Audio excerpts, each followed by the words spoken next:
Irmãos, rapidamente queria chamar aqui o pastor Antônio Carlos Barro. Tive o prazer de passar um tempinho hoje à tarde, já aprendendo muito. Pastor Antônio Carlos é graduado, gostei muito disso, saber pelo um seminário Batista Regular em São Paulo. Eu fui aqui em Natal, mas muito interessante você ver essas histórias se encontrando. Muito bem, pastor Antônio tem mestrado e doutorado pelo seminário Fuller, nos Estados Unidos, seminário teológico, e hoje também atua num seminário sul-americano, teológico sul-americano, em Londrina. E nós vamos orar agora, pedindo a Deus que esse tempo seja um tempo de graça, de aprendizado e de desafio para as nossas vidas. Pai bendito, abençoa o teu servo, fortalece-o a cada dia, e que esse tempo, ó Deus, o teu Espírito use, para que assim possamos ouvir de maneira desafiadora aos nossos corações a tua palavra. E mais uma vez, ó Deus, nos anima a vivermos uma vida prática do teu evangelho. Muito obrigado por tudo, nós te oramos assim no nome de Jesus. Amém.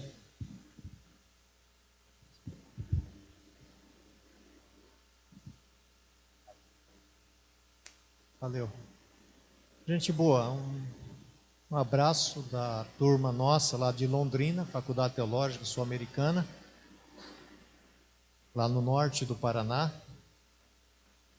Nós temos o nosso ministério lá e meu irmão Jorge, o Gilberto está ali, o Wilson também, que é professor visitante nosso. Então, se vocês quiserem saber mais detalhes, eles certamente vão falar mais sobre nossa escola lá. Então, trago um abraço a todos vocês, rever algumas pessoas as quais fazia tempo que eu não via, como o Carlinhos, né? E até uma injustiça, porque o reino de Deus também é injustiça você falar depois dele, não é?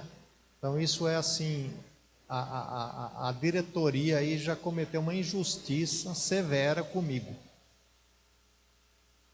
Mas apesar da injustiça, eu quero agradecer o convite que me foi feito, me sinto bastante honrado.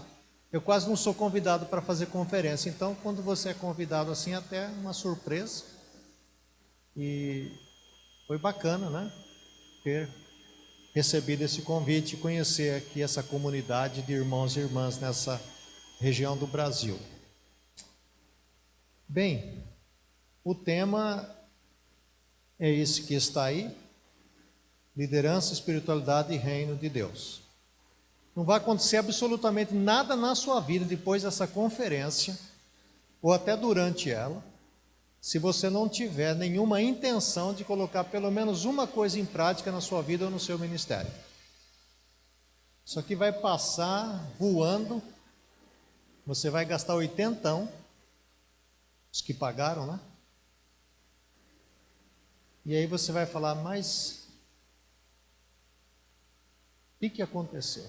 Então, eu queria sugerir para você o seguinte: seja nas palestras ou nas orações, nos cânticos, que você peça que Deus lhe dê 3 coisas para você pensar. Pode ser tanto pessoal, familiar ou ministerial. 3 coisas. Depois você gaste uma semana orando sobre as 3, elimine 2 e fique com uma. E coloque em prática aquela. Eu acho que já está de bom tamanho, falar a verdade. Certo? Você ficar sentadão aí olhando, pensando, não vai acontecer nada com você. Nem comigo, com ninguém. Eu queria lançar esse desafio. É intencionalmente, pense 3 coisas. Pois ore, deixa 2 para trás, porque a gente também não é super para fazer tudo. Faz uma só. acho que já ajuda. Eu não tenho assim muita vontade de falar, ou mesmo de ouvir coisas que eu não tenho interesse depois em colocar em prática. O Evangelho é prático. E a gente tem que transformar o ensino que a gente ouve na nossa prática diária de vida. Bem, então liderança, espiritualidade e reino de Deus, na ordem que está ali. Abordar o reino de Deus como o eixo central da missão e seu relacionamento com a espiritualidade e liderança. Isso aqui, gente, é tarefa para teólogo, entendeu? E eu não sou pastor. Isso aqui é coisa para gente grande, abordar esse negócio aqui, reino de Deus, dentro dessa perspectiva. Então, como eu não sou assim muito sabidão, o que eu faço quando vem um negócio desse para mim? Eu vou estudar e vou tentar entender, tá certo? E foi o que eu fiz. E eu espero que ajude você, porque eu já aprendi bastante estudando esse negócio aqui. Mas muito mesmo. Eu não tenho ideia o quanto que eu gastei lendo e estou um pouquinho mais sabido. O reino de Deus é o principal tema das Escrituras Sagradas, tanto do Novo como do Antigo Testamento. Bom, sendo o principal tema das Escrituras, consequentemente, é o elemento central na ação redentora de Jesus Cristo, Filho bendito do Deus Pai. O tema, então, do reino é o fio condutor que amarra todos os dramas bíblicos, apontando para essa única finalidade, que é a própria implantação do reino, seja parcial ou utópico, como já ouvimos. Mas todos os dramas na Bíblia, todos, têm como pano de fundo o reino de Deus. Então a gente começa com essa definição, já ouvimos algumas, certamente outros farão outras definições ou trarão outras definições sobre o tema. Uma autora, até para incentivar as mulheres a estudarem, teologia especialmente, estou falando, que não é coisa de homem, teologia. Georgia Harkness, já falecida, professora de teologia de origem metodista, ela escreveu um livro, Entendendo o Reino de Deus. E ela faz algumas observações que eu queria compartilhar com você. A primeira, o reino significa a soberania, o governo justo de Deus. É um governo nos quais poderes e bondades, julgamento e misericórdia são combinados. Então o reino não é só justiça, paz, misericórdia, amor, bondade. O reino também engloba julgamento. Tem essa ideia. Segundo, esse governo soberano de Deus precisa ser aceito por nós em fidelidade e grata obediência. Não existe um reino real sem súditos. O reino não é destruído pela desobediência. Você pode desobedecer, eu posso desobedecer, que você não consegue, com a desobediência, destruir o reino. Porque Deus ainda governa em julgamento. O convite para buscar primeiro o seu reino e sua justiça, certamente, eu falo disso daqui a pouco, certamente exige obediência. Sem isso, apatia gera anarquia se a vontade de Deus é desrespeitada. Então, uma coisa que precisamos já ter noção disso é que o reino de Deus exige daqueles que são reinados pelo rei do reino, obediência. Obediência. E sem essa obediência, então, nós vamos ter uma anarquia, que certamente não será benéfica para o avanço desse reino. Terceiro, o alvo do reino aponta em direção a uma sociedade de pessoas redimidas. Uma sociedade redimida é aquela na qual a salvação é procurada e encontrada, não como indivíduos isolados, mas numa comunidade de indivíduos que se expande. Então, o reino de Deus, ele se dá também na comunidade dos salvos. E mais do que nunca, nós precisamos resgatar a teologia da comunidade, do povo de Deus.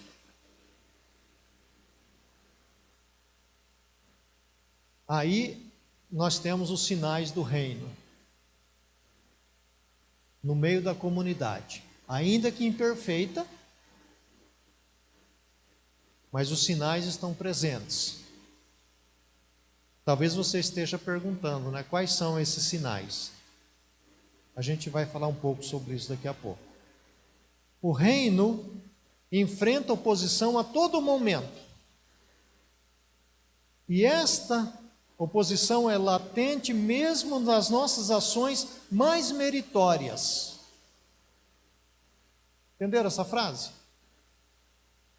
O reino enfrenta oposição a todo momento, e esta oposição é latente mesmo nas nossas ações mais meritórias. Você pode, por exemplo, fazer uma oração que é extremamente pecaminosa. Uma oração que é mais um sinal de anti-reino do que do reino. Quando você ora e manda embora o faminto com fome. E você ora que Deus vai suprir a sua necessidade. Essa oração é do capeta. Não é de Deus. É do anti-reino. Então, mesmo numa coisa extremamente que a gente achava que seria interessante, pode ser um sinal do anti-reino. Não podemos minimizar o poder do mal.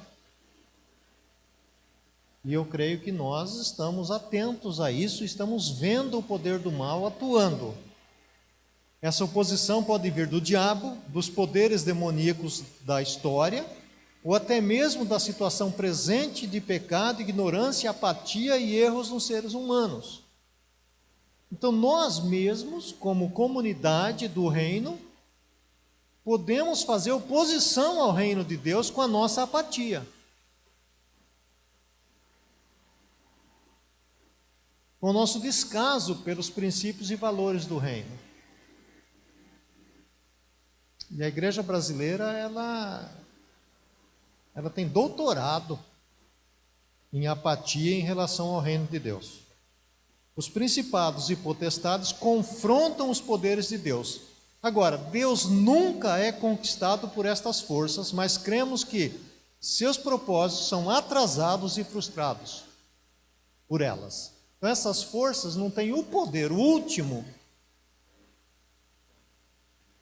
de destruir o reino, mas de atrasar o movimento do reino.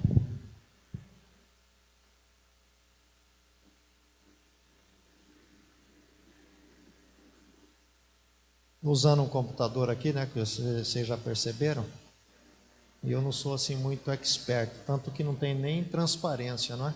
Você talvez esteja perguntando, cadê a transparência? Vai sonhando aí que você vai ver a transparência aí.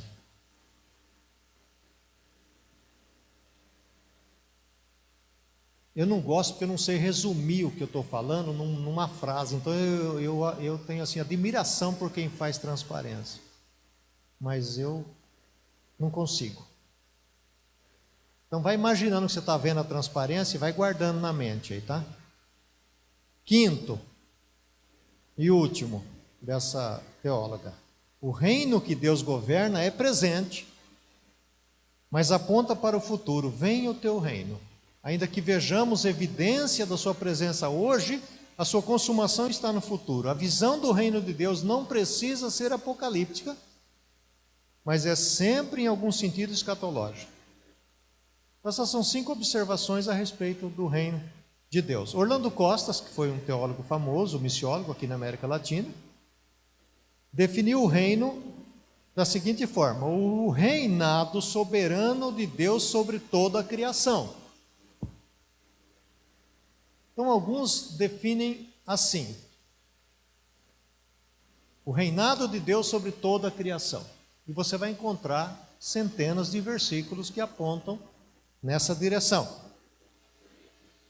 De uma forma mais particular, o Costas disse o seguinte: uma forma de vida caracterizada pelo reinado soberano de Deus sobre o mundo em sua totalidade, mas especialmente sobre aqueles que conhecem, louvam e servem a Ele com amor e vida em comunhão uns com os outros. Então veja, você tem 2 dimensões aqui. Esse Deus que... Obrigado, meu irmão. Esse Deus que governa sobre a totalidade da sua criação, mas que especialmente governa sobre o coração daqueles que o conhecem, louvam e servem em amor, vida em comunhão uns com os outros. Então o reino de Deus não é para o indivíduo. O reino de Deus é para nos inserir numa comunidade de amor, de bondade, de solidariedade. Eu não consigo, meus irmãos, minhas irmãs, conceber uma igreja que não é o reino, mas é uma agente do reino de Deus, uma igreja que não seja solidária. Não entra na minha cabeça. Para mim é uma das marcas mais importantes da igreja, é a sua solidariedade com o seu próprio povo. Eu não estou nem falando para o que não é. A igreja é cruel para com o seu próprio povo. Eu fico imaginando com o que não é. Até uma vez perguntei para um pastor, falei: para que você quer gente na sua igreja? Você não cuida nem dos que estão lá dentro, para que você quer mais? É igual vampiro, você quer sangue novo, entendeu? E os bode velhos que já estão lá na igreja, né, já estão mais ou menos arisco, né? O pastor vai chegando assim, eles já vão tudo escapando, né, pelos corredores, né? Então você tem que pegar uns desavisados assim para chupar o cangote do camarada, né?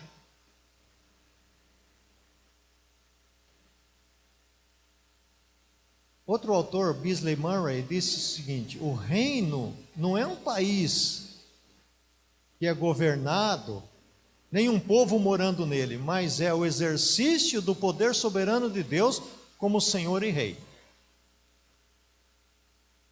Para encerrar essa parte, o reino de Deus, aquela autora que eu citei, o reino de Deus é o nosso desafio último e a nossa esperança última. Portanto, não é surpresa que foi a mensagem central de Jesus Cristo. O reino precisa ser descoberto por nós, declarar e viver tudo o que é bom e verdadeiro em tudo o que o reino implica.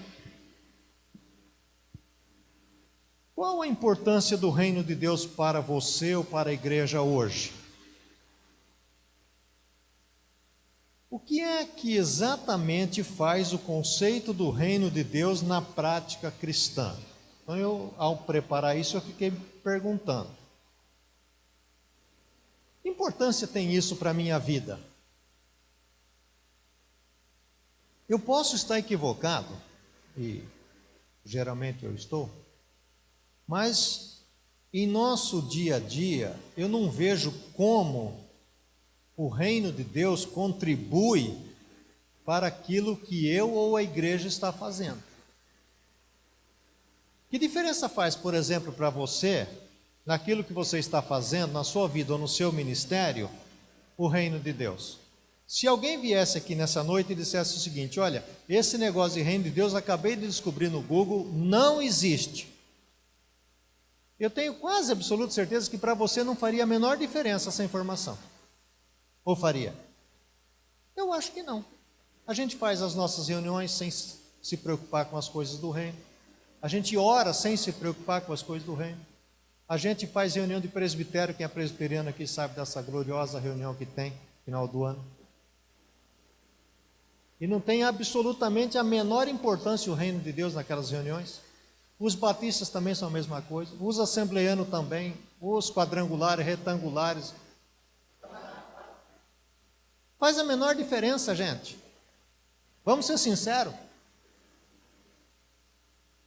Se tivesse alguém aqui com capacidade de declarar o reino de Deus é uma balela, você fala, mas e daí? Já faz tempo que eu sabia disso. Ou a gente se conscientiza, ou nós vamos continuar fazendo o que a gente está fazendo. Então essa dificuldade de ver o reino influenciando a nossa ação se dá devido à falta de entendimento do tema propriamente dito. O mesmo não é ensinado em nossas escolas dominicais. Eu, por exemplo, nunca lembro, eu fui para a igreja quando eu tinha 15 anos, e eu nunca me lembro de alguém ter ensinado sobre o reino de Deus.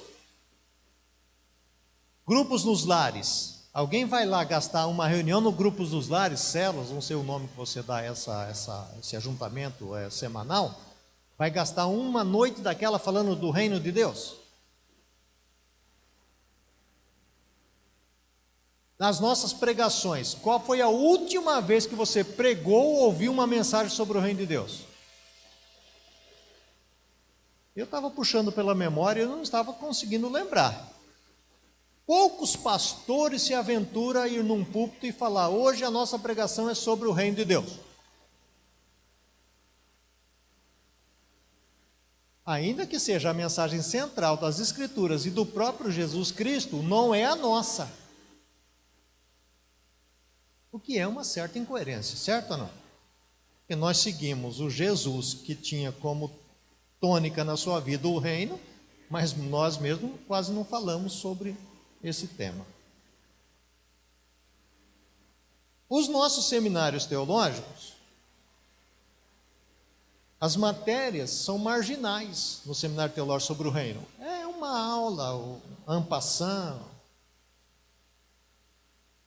Alonso Gonçalves, que escreveu uma tese sobre o reino, observa que o reino de Deus não é encontrado nos compêndios de teologia sistemática. Você procura lá, tem de tudo, menos sobre o reino de Deus. Ou seja, os líderes que estão sendo formados nas nossas escolas de teologia já saem das escolas de teologia sem a noção sobre o reino. Como, portanto, vão modelar seus ministérios sobre uma coisa que eles não sabem? É difícil, né? Precisava de um milagre aí. Eu vou modelar meu ministério sobre o reino, do qual eu não sei nada. Então o tema nem de conferência teológica faz parte. Esse aqui é inusitado. Congressos, encontros de teologia. E quando o reino está no título, não significa necessariamente que alguém vá falar do reino. Fala de outras coisas, mas não fala do reino. Apesar de que ele está no título da conferência. E aplicar o reino, então, à missão da igreja é outro desafio, que aliás é o que também me deram para sábado, né? Se eu estiver vivo até lá.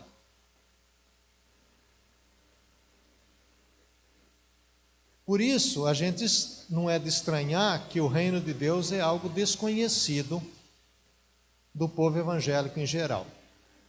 Ontem na sala de aula, até para fazer um teste, né? Se ia dar certo essa coisa aqui. Eu falei com os alunos, comecei com eles lá, falei, vamos definir o que é o reino de Deus. Alunos do 3º ano, o cara sofre, viu, gente? Sofre.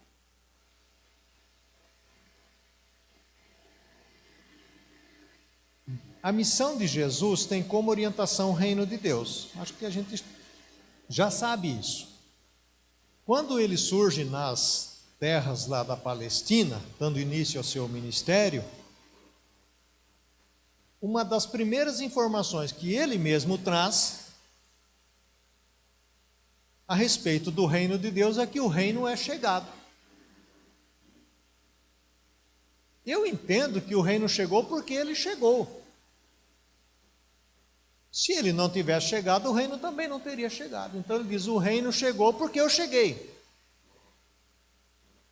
Jesus é a personificação do reino de Deus.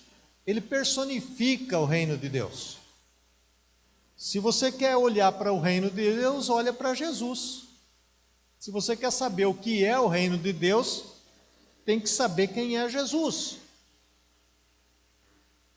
Ele representa o reino que vem na plenitude, no futuro de Deus, mas ele também exemplifica de maneira concreta o reino que já veio. Ou seja, Jesus é o reino que veio e o reino que virá.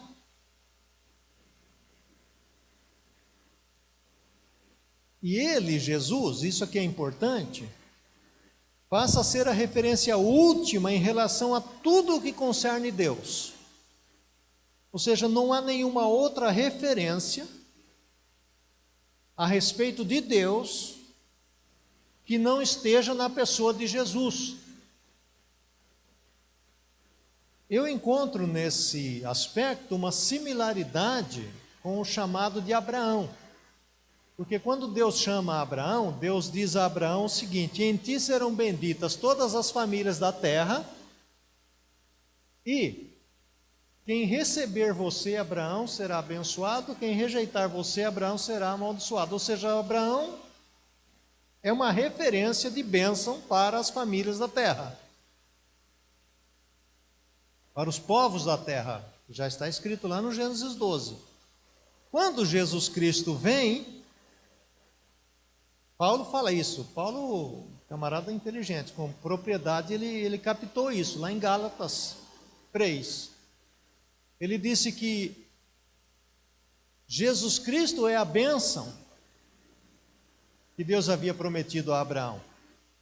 Ou seja, ele é a referência última agora. Quem o aceitar será abençoado e quem o rejeitar será amaldiçoado. Se bem que essa é uma pregação hoje um pouco complicada nesse mundo pluralístico que nós estamos vivendo. Não vai demorar muito, e já está acontecendo, que a igreja certamente vai mudar isso. Até para sobreviver na sociedade, porque a igreja tem essa capacidade, como disse lá o historiador Herbert Butterfield, em inglês, a igreja é um camaleão. Ela não é tonta, não. Se o governo é democrático, ela também é. Se é republicano, ela também é. Se é ditador, ela também é. Ou seja, o que ele é, nós somos. Então Jesus jamais deixará de ser a referência última. Deus não tem outro projeto a não ser Jesus. E esse Beasley Murray, que eu já citei, diz assim: Deus governa em juízo e salvação. Essas duas prerrogativas pertencem ao Senhor do reino. Ele julga as nações com um julgamento justo e ele também salva as nações por meio de sua ação redentora. Então, o reino que é Jesus, ou o rei desse reino que é Jesus, ele é, ao mesmo tempo, o que julga, mas ele é também o que salva. Ele é a realidade última que aponta para Deus. O reino de Deus na formação da espiritualidade cristã. Essa é outra coisa que ninguém sabe o que é. Espiritualidade.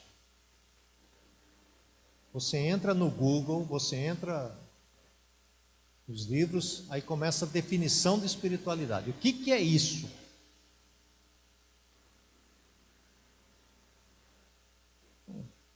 Obrigado, minha irmã. Por aqui também.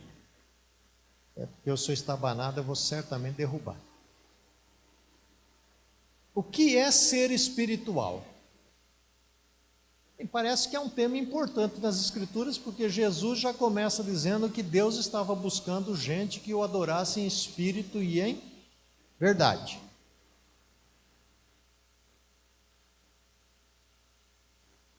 Uma leitora da revista Psychology Today, ou Psicologia Hoje, assim expressa: eu tenho procurado pelo significado de espiritualidade e não tenho sido capaz de encontrar um claro entendimento do que é isso.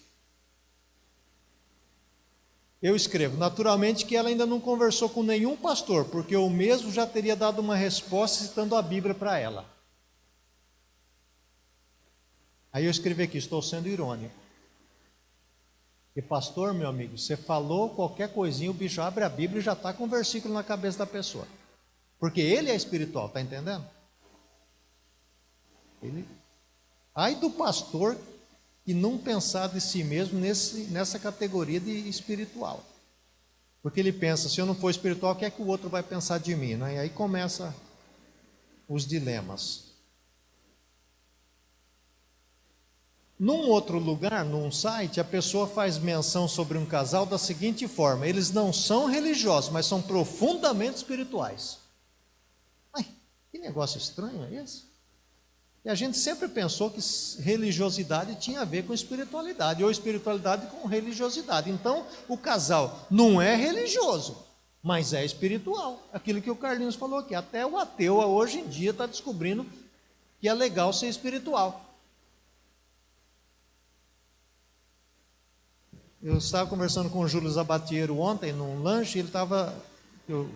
Quem conhece o Júlio é sabido, lê esses camaradas meio doido por aí. Ele falou, esse pessoal tudo ateu aí, está tudo lendo Paulo. Eles não vão se converter, gente, pode tirar o cavalo da chuva, não é esse... Quer dizer, pode ser que se converta. Mas os camaradas hoje, até ateu, têm a espiritualidade. E está ensinando para os crentes como é ser espiritual. Esse que é o revertério da história, né? Espiritualidade tem a ver com a interioridade, o preenchimento do vazio do nosso coração. E o Santo Agostinho citou uma frase que ficou famosa: fizestes no Senhor para ti, e o nosso coração anda inquieto enquanto não descansar em ti. Então, quando o coração descansar em Deus, aí tem a espiritualidade presente. Porque o coração estava inquieto, vagando, buscando sentido para a vida, e diz o Agostinho, agora, quando descansa em Deus, essa inquietude cessa. Então nós podemos afirmar que aquela pessoa que encontrou descanso em Deus e nas promessas de Deus, na verdade de Deus, é uma pessoa espiritual. E o que é uma pessoa espiritual então em relação ao nosso tema? É uma pessoa, conforme já vimos, que se submete ao reino de Deus.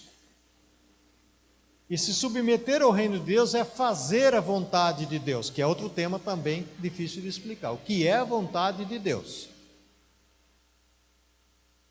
Nossos anseios, questionamentos, lutas internas, dúvidas existenciais ainda existem. Pelo menos eu tenho tudo isso aqui. Você não tem, parabéns, né? Porque você é grande.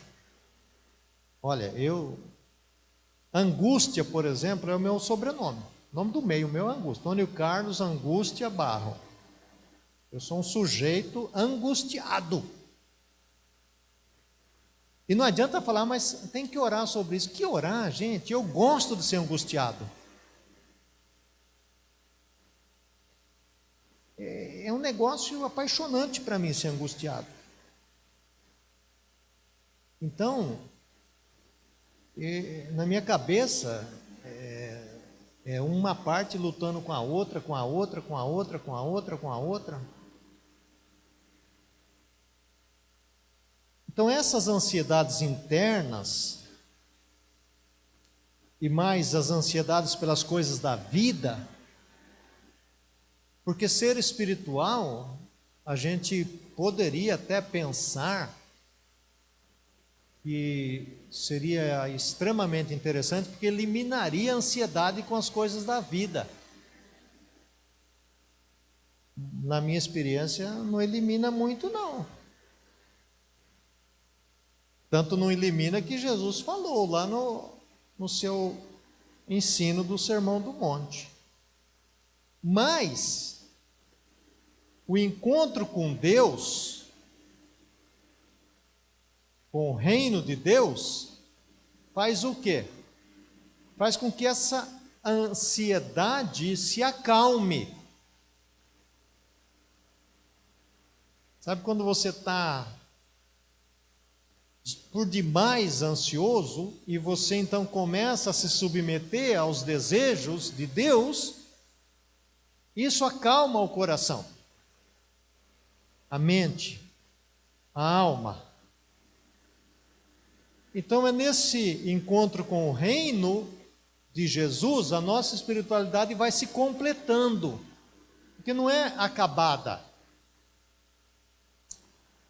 A espiritualidade não é um produto final que você passa na farmácia e fala uma caixinha de espiritualidade.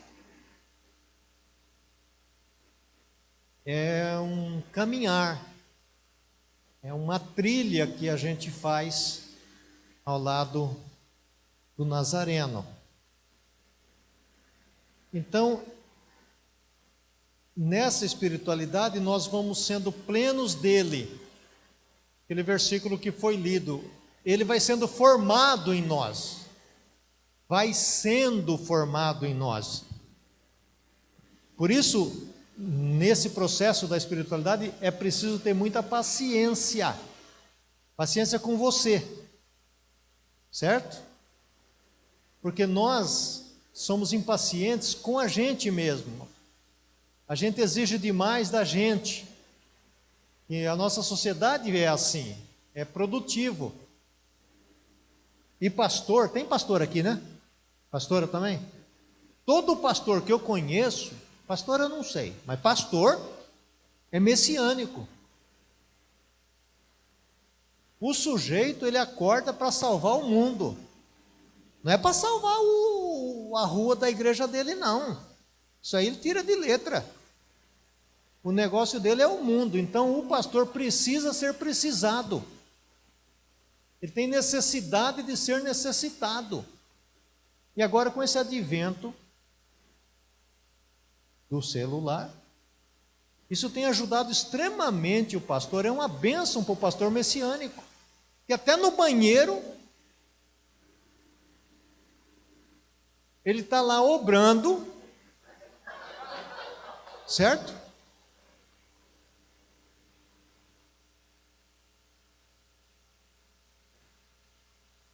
E o crente da igreja dele, ou de outra igreja, necessitando dele.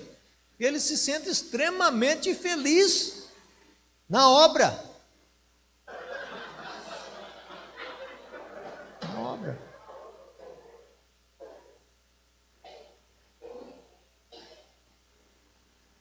Então, a espiritualidade deveria fazer para mim e para você uma coisa que nós precisamos ter, que é uma harmonia interior, que é o Shalom de Deus, que nos conecta com Ele e com o próximo, não no sentido da produtividade, mas no sentido do serviço, do amor, da bondade. Então nós nos conectamos uns com os outros nessa espiritualidade do reino, não para uma prestação de contas a um concílio ou uma ordem religiosa, mas por amor e obediência ao Evangelho de Jesus Cristo. Por isso, o ame a Deus resulta no ame ao próximo. É ame ao próximo. E a falta de amor ao próximo é a falta de amor a Deus. Ou seja, a verdadeira espiritualidade, ela é tanto celestial como ela é terrena. E ao mesmo tempo, a gente não faz distinção.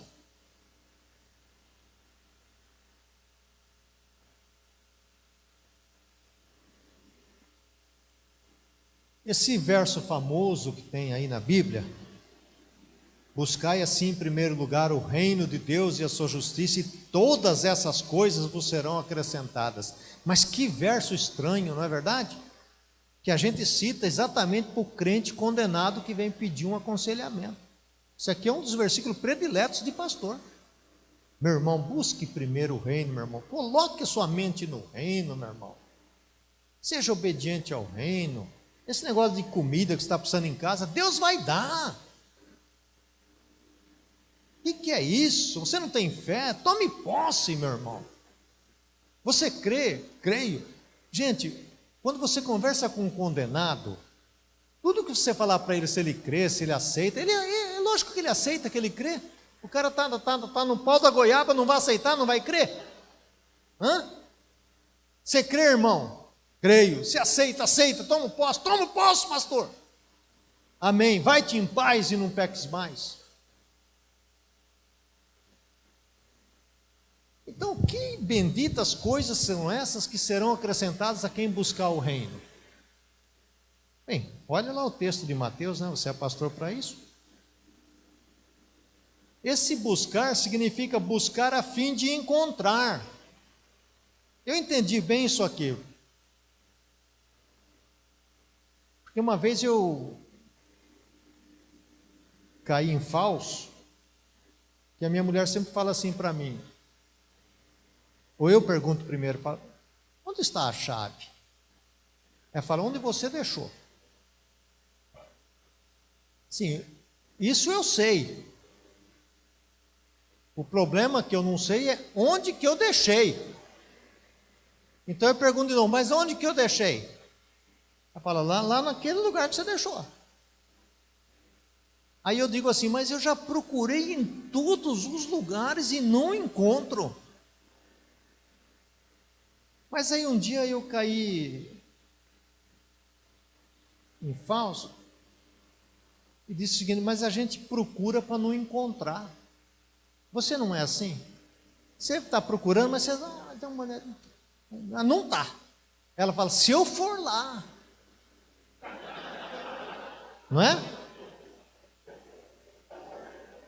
E tiver em cima da mesa, você vai ver o que vai acontecer com você.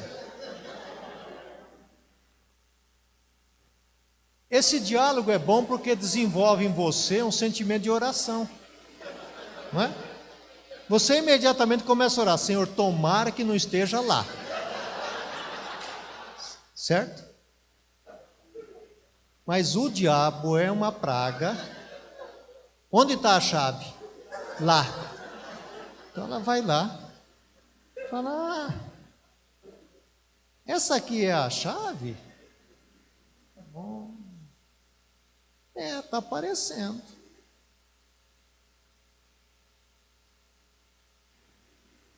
Jesus está falando exatamente aqui a mesma coisa.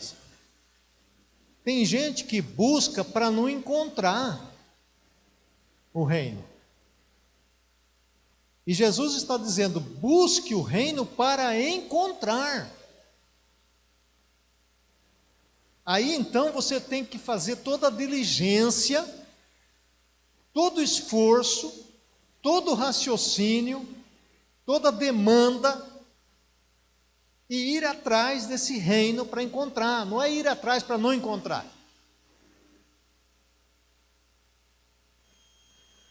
E o verbo ainda está no imperativo, não é uma sugestão de Jesus. Estou sugerindo, ele está mandando buscar esse reino. E se nós entendermos, e já entendemos, nessa palestra que passou, que Jesus é o reino, ele está falando para você buscar quem? Ele. Me busque e me encontre. Se você buscar e me encontrar, as outras coisas são de menores importância. E tem uma ilustração, não escrevi aqui, mas me vem à mente agora, que é o próprio Zaqueu. E lá naquele banquete, eu imagino a cena, que eu também gosto de imaginar, Jesus lá na ponta, ele na outra ponta, os discípulos tudo morto de fome, comendo igual uns condenados. a pobraiada lá na janela olhando. Porque pobre é uma desgraça, né, gente? Ele se encosta e vai olhando, né? Não dá nem para você comer gostoso, porque o bichão está olhando para você lá. E o Zaqueu aqui, Jesus ali, e o Zaqueu olha para esse Jesus com frangão na boca, e Zaqueu dá um berro: Senhor! Oi, Zaqueu, tá animado, hein, cara? Senhor, olha, se eu defraudei, se eu roubei a turma, aí a turma lá vibrando, né? Eu devolvo 4 vezes mais. Jesus disse: hoje entrou salvação nessa casa. Foi depois que Jesus disse, não foi antes não. Se Jesus tivesse dito, hoje entrou salvação nessa casa, Zaqueu ia falar, então eu vou dar metade para os pobres. Não, não foi não. Foi depois. Porque o Zaqueu olhou para Jesus e viu nele o rei último, a realidade última de Deus na terra. E Zaqueu falou, diante desse camarada aí, o que eu tenho não é nada. Então ele encontrou Jesus e ele encontrou o reino, gente. Buscar a justiça, diz um autor, buscar a justiça é o hábito de fazer a vontade de Deus. A gente sempre pensa que fazer a justiça de Deus é ser justo, no sentido de fazer as coisas de forma justa, também. Mas o principal sentido da palavra de buscar a justiça é fazer a vontade de Deus. E é lógico que ao fazer a vontade de Deus você é justo, porque Deus é justo. Então buscar a justiça é fazer a vontade de Deus. O homem da igreja tem que fazer essa oração, por isso que buscar o reino e a justiça, as outras coisas vão ser acrescentadas, mas a gente não busca para encontrar. É um empresário que não pode fazer de forma diferente na sua empresa, porque ele pensa que a empresa é um mundo secular dele. Ou tratar a diarista lá com um salário de fome, porque eu estou economizando R$10. É fazer a vontade de Deus na nossa vida do dia a dia, gente.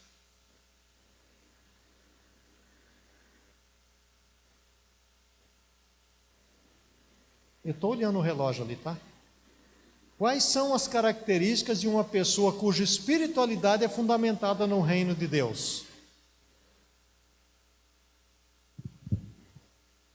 Naquela revista que eu já citei, um autor que não é cristão, fala dessas espiritualidades que estão na moda agora. Ele diz assim, você não tem que ser como as pessoas que igualam espiritualidade com uma religião que depois decidem ser falsa e então abandonam tudo. É possível olhar para a espiritualidade de outra forma, e veja como ele vai falar agora, como algo livre de estruturas e hierarquias institucionais. Gente, faço um parênteses aqui. O povo está fazendo de tudo para se livrar da igreja. O povo que está falando é o povo que não é da igreja. Vai ser a nossa tarefa mostrar para eles a validade da igreja na sociedade, porque para eles a igreja já poderia ter cessado as suas atividades. Então veja como ele está falando. É possível olhar para a espiritualidade de outra forma, como algo livre de estrutura e hierarquias institucionais. Não é tanto sobre dogmas e crenças, como sobre atitudes, valores e práticas. Veja como ele está sendo crente agora. Como sobre atitudes, valores e práticas, sobre o que motiva você, nós, entre parênteses, no nível mais profundo, influenciando o modo de pensar e comportar, ajudando você a encontrar um verdadeiro e útil lugar em sua comunidade, cultura e mundo. Olha que coisa extraordinária, um sujeito que não é cristão. O que ele falou? Espiritualidade é a maneira como você pensa e se comporta. É o pensar e o comportar, isso é espiritualidade. A gente pensava que espiritualidade é meditar, é entrar em alfa, em zen. Pode ser E no momento da sua vida você precisa fazer isso mesmo, ir lá num bosque e ficar lá, olhando a natureza, abraçando árvore, fazendo o que você gosta de fazer, dessas coisas, pescando. Mas espiritualidade é a maneira como eu penso e como eu comporto. E o comportamento é o fruto desse pensamento. Eu comecei a pensar sobre o que esse camarada está falando. E se você buscar nas cartas de Paulo, é exatamente o que Paulo fala. Por exemplo, em Romanos 12, 2, Paulo fala sobre isso. Que tem que renovar o quê? A mente. E aquele renovar a mente do apóstolo Paulo, o termo que ele usa lá, é uma completa mudança para melhor. Ou seja, que a sua mente mude para melhor de maneira completa. E esse verbo usado por Paulo, interessante, só aparece 2 vezes no Novo Testamento. Aqui em Romanos 12, 2, e lá em Tito 3,5, quando ele diz que Deus nos salvou pela lavagem da regeneração e da renovação do Espírito Santo. É a mesma palavra. Então, o que o Espírito Santo fez? Nos mudou para melhor, mas é uma operação do Espírito Santo.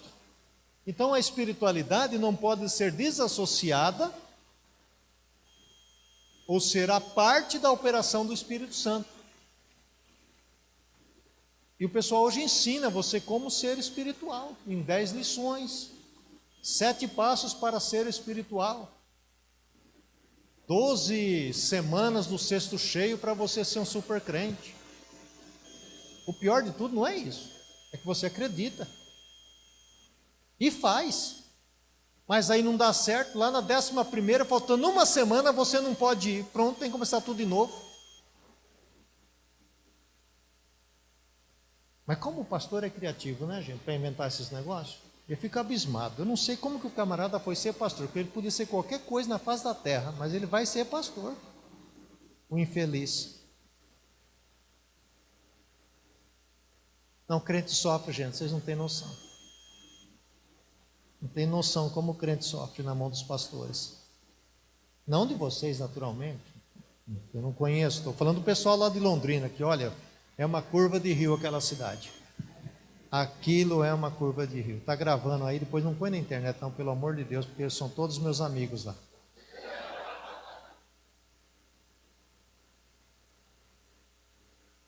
Então veja aqui esse negócio do pensar e do comportar.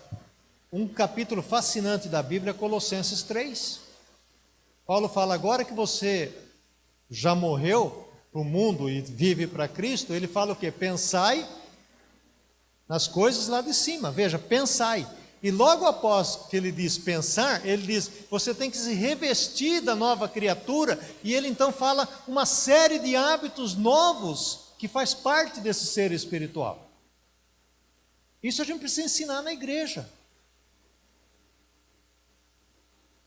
Isso precisa fazer parte da nossa conversa informal do discipulado, e tomar um cafezinho com um camarada, um empresário que não está fazendo isso direito, ou um irmão ou uma irmã, ou até mesmo um colega, falar, gente boa, Paulo fala aqui que se você está pensando em Deus, você vai mudar esse hábito, esse comportamento que você tem. Então, ser espiritual não é só no nível da reflexão, do pensamento, mas é o comportamento. E como o homem falou lá na sua definição, isso se transforma no bem-estar das pessoas com as quais você convive. Então é uma espiritualidade que tem por fim último não só a glória de Deus, mas também o outro. O outro é beneficiário da sua espiritualidade, da minha espiritualidade. Eu menciono aqui, en passant, o Sermão do Monte está todo montado em cima dessa ideia do pensar e do agir. E essa espiritualidade, de alguma forma, contribui para a construção de um mundo melhor, essa espiritualidade do reino de Deus? Eu escrevi aqui, um dos grandes erros da igreja no passado e até certo ponto da igreja de hoje é a sua aspiração em ser grande, em demonstrar poder. Nossa, como a igreja evangélica, e especialmente a brasileira, gosta desse negócio do poder.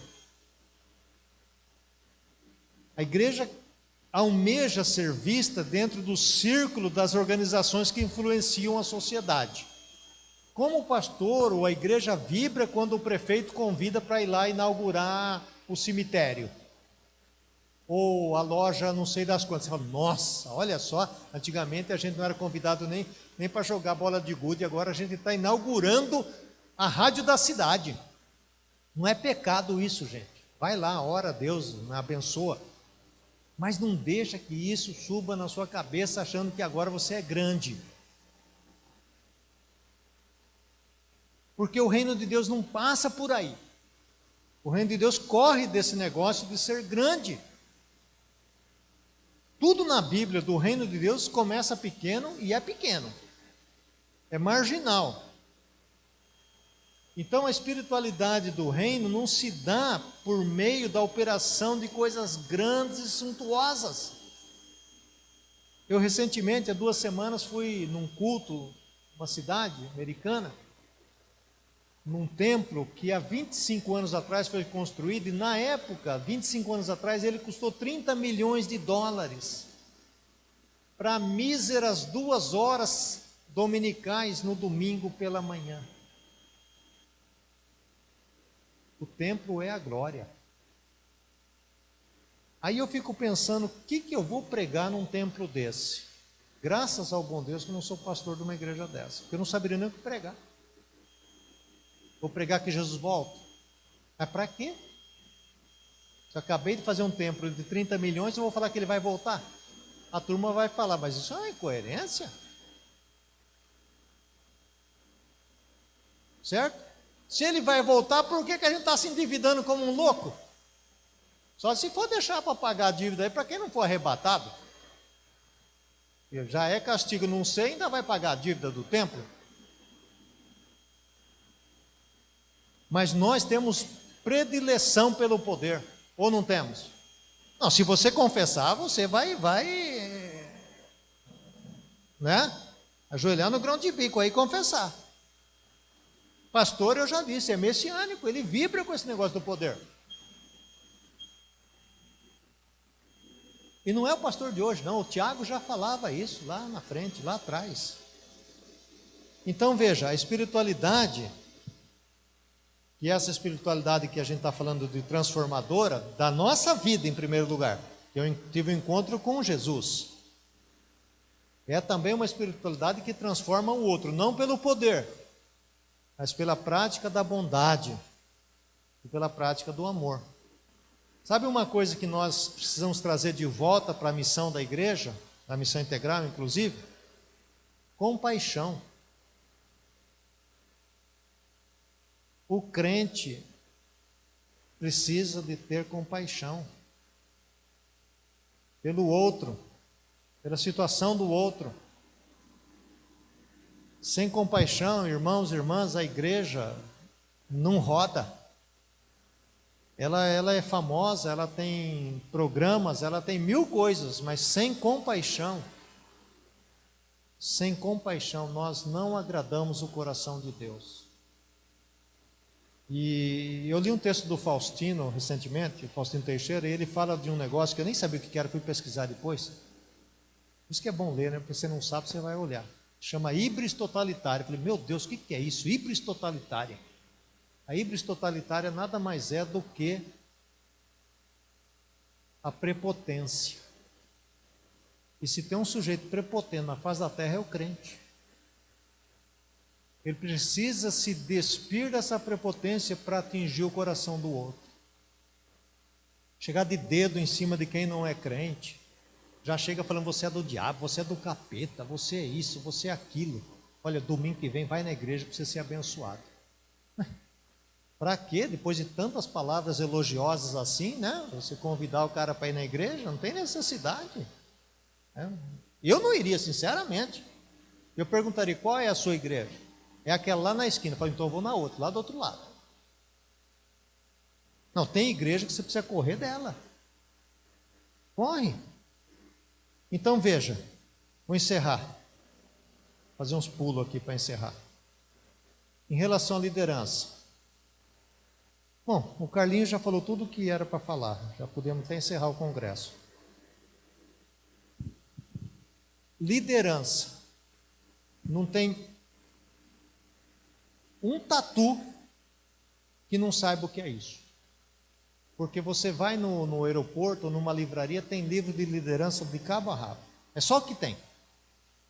De todas as áreas, desde chupar-chupeta até como construir um império megalomaníaco. Tem de tudo. Líder 1 minuto, como ser líder em 10 lições, tudo. Como alguém disse, né? A gente tem o grande líder nosso que é Jesus Cristo, mas a gente precisa também dessas outras coisas do mundo dos negócios. Pode ler, gente, mas não deixa que seja principal mentor seu sobre liderança. Nosso líder continua sendo aquele lá de Jesus de Nazaré, aquele um lá. Gostando ou não gostando dele, ele ainda é o grande líder nosso. E quais são as características de uma liderança fundamentada no reino de Deus? As de Jesus. E já foi citado aqui o texto que eu mais, acho que o texto que eu mais gosto no Novo Testamento, não é o que eu mais gosto, mas um dos que eu mais gosto no Novo Testamento é João 20, 21. Paz seja convosco, assim como o Pai me enviou, eu envio você. O nosso dilema é esse assim como, esse advérbio, assim como. Como foi que o Pai o enviou? É a pergunta a ser feita. O que eu tenho que fazer? Pegar um papel, um lápis, leio os 4 evangelhos e vou anotando como foi que Deus enviou Jesus ao mundo. Ao fazer esse exercício, eu passo uma regra e diz, agora é comigo. E eu vou ser exatamente o que anotei nessa folha inteirinha aqui. Porque foi isso que ele falou. Então a liderança é uma liderança modelada em Jesus Cristo. A pergunta que você vai fazer é possível ser líder nessa sociedade, nessa igreja, como Jesus Cristo?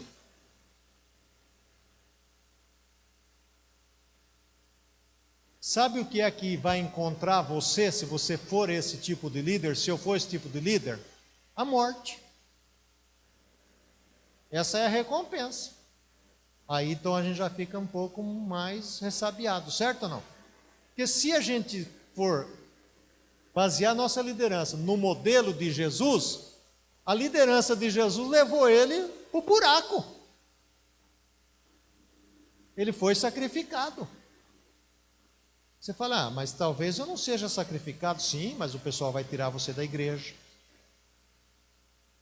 Certo? Aquela diretoria espiritual que você tem na igreja vai cortar você de lá. Ah, meu brother, você está pensando que é moleza? O que tem de diretoria descrente nas igrejas não é brincadeira. Aquele casal que dá aquela verbinha gordinha lá para a igreja, você começar a pregar as demandas de Jesus, eles vão falar, pastor, isso aí não. Isso aí eu não aceito. Eu preguei numa igreja uma vez, uma igreja de rico, o cara estava me esperando lá na porta. Eu gosto de rico, gente, você não tem ideia. Aí ele falou, o que você pregou aí não está assim, de todo errado não, mas aqui a gente não pensa assim não. Não, meu irmão, Deus abençoe, passe bem. Você acha que eu vou lá perder meu tempo com um camarada? Eu nem conheço, vou embora. Então, alguma coisa você pode ter certeza que vão tirar de você. Tem um negócio apitando, falei, mas será que é o meu celular? Não é. É o coisinho ali. Então, a liderança nossa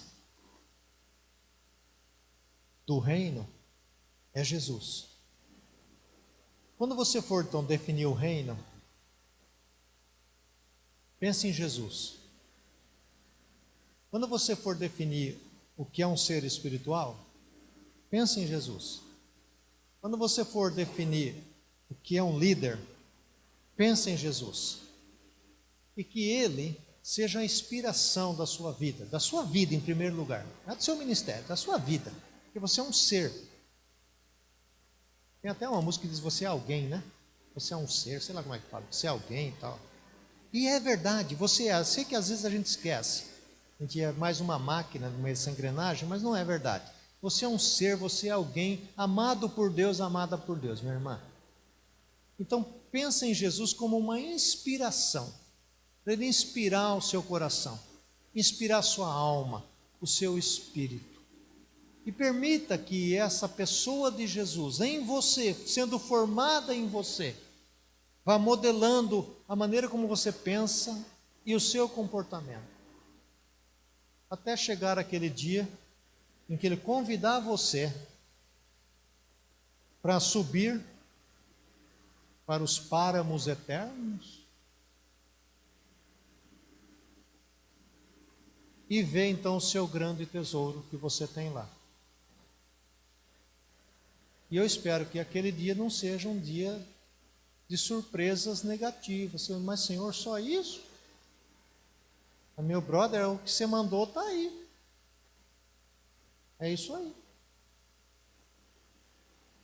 Mas eu posso ir voltar lá e começar? Não, não pode. Lá tem o Moisés e seus profetas. O povo de lá ainda tem chance, mas você não tem chance nenhuma mais não. Mas foi salvo como que pelo fogo, né? Diz Paulo lá em Coríntios.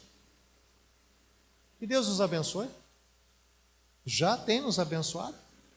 E que Jesus, só Ele, nessa noite, seja a grande inspiração da nossa vida. Amém.